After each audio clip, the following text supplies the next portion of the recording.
country has a lot of oil that hasn't been used yet, which may have caught the attention of China and the US. In fact, China has been building a lot of infrastructure in the Spratlys, which are a disputed group of islands that are also claimed by Brunei, Malaysia, Vietnam, and the Philippines. Dimenzo's research showed that the amount of hydrocarbon deposits in the Philippines could be more than $26.3 trillion. This is because oil reserves were recently found in the Sulu Celebes Sea, which is in the Philippines. Other sources, like a report from China's Ministry of Geology and Mineral Resources, back up the information that Dimenzo got. For example, the report says that the oil deposits in the Spratlys could add up to 17.1 billion barrels. This is more than Kuwait's oil reserves, which are thought to be 13 billion barrels. Kuwait is one of the world's biggest oil producers. Since oil was found under the sea in the 1970s, the Spratly Islands have become a major point of disagreement. The Philippines, along with China, Taiwan, Brunei, Malaysia, and Vietnam, has made a claim to the islands in the Spratly chain. Time to get up to date. In 1978, when Ferdinand E. Marcos was still president of the Philippines, he signed Presidential Decree 1596. This included several islands in the Calayan group to strengthen the country's claim to these mineral-rich islands.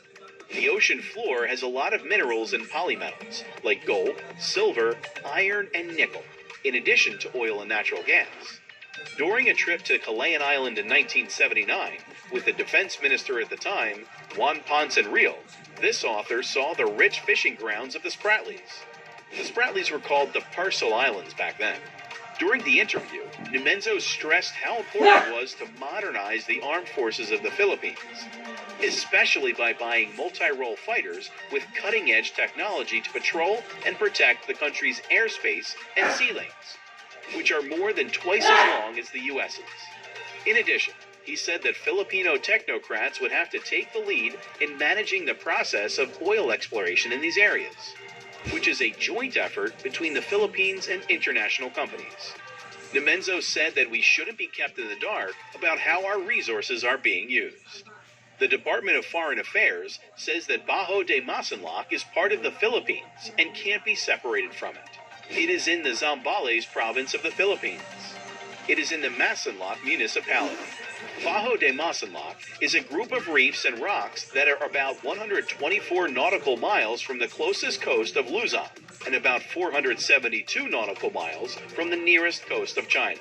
It is in the 200 nautical mile exclusive economic zone and the 200 nautical mile continental shelf of the Philippines.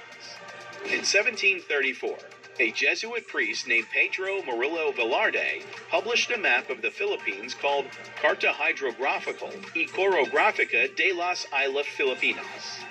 This map was thought to be one of the oldest and most accurate maps of the area. It showed that Bajo de Masinloc was part of the province of Zambales.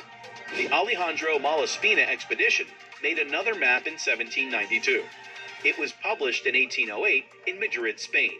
On this map, Bajo de Masinloc was also shown to be part of the land that made up the Philippines. On this map, you can see how the Malaspina expedition got to the shoal and went around it. The 1939 Philippine census came with an atlas that had a copy of this map. Mapa General, Islas Filipinas, Observatorio de Manila was made by the United States Coast and Geodetic Survey in 1990. It was a general map of the Philippines. On this map of the Philippines, Bajo de Masinloc was also